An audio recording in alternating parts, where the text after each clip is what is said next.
Okay guys, so continuing on with the equation of circles, we have the following problem. It says write the equation of a circle containing a point. So a little bit different from what we were doing before, where we were given the center and the radius and they asked us to write the equation. Now they don't give us the radius, they give us the center and they give us a point on the circle. So before we get into this problem, let's first rewrite how we write the equation of a circle. So we have the following. We know that the equation of a circle is going to be r squared equals x minus h squared plus y minus k squared. And we talked about where this comes from in the last video. We talked about how it actually comes from the distance formula. So if you missed that last video, make sure you check it out. All right, but this is going to be our standard equation of a circle. All right, we're going to use it to solve this problem.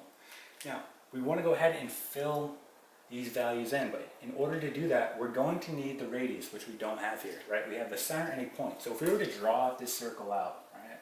So we draw it out, and here's our center right here. We know that this is called H and K, right? So this is H and K.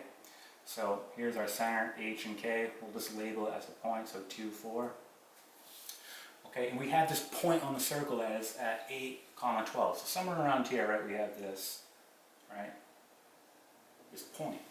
Well, in order to get the radius, think about how you're going to do that. If we have a center and we have a point on this circle, right, if we can find this distance, that is going to be our radius, right? And we know how to do that. The distance between 2 points, we're going to use the distance formula, right? So rewriting the distance formula, we have d equals the square root, right, x2 minus x1 squared plus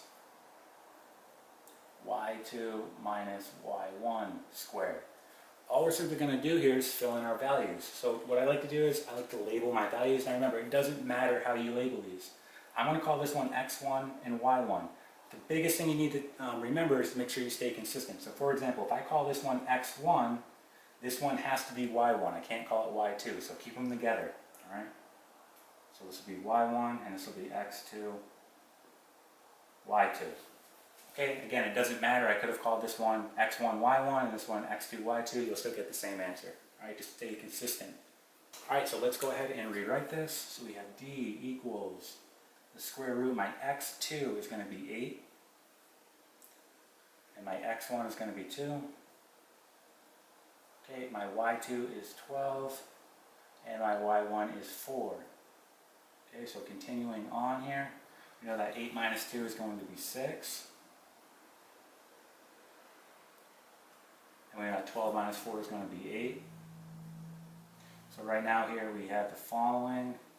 We have 36 plus 64.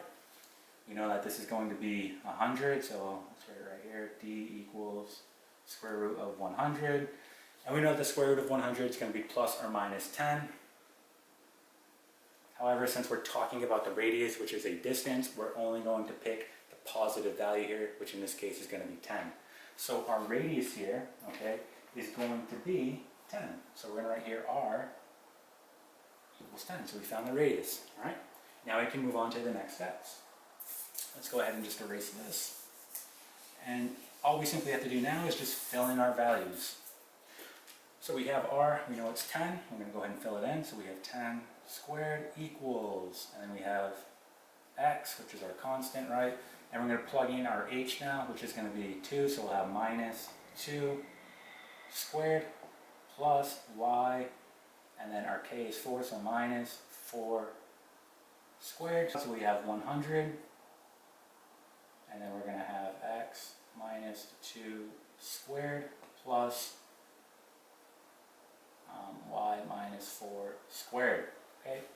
And this problem is now complete. So here is the equation of this particular circle, given the center of 2, 4 and a point of 8, 12, right? This would be the equation of that circle.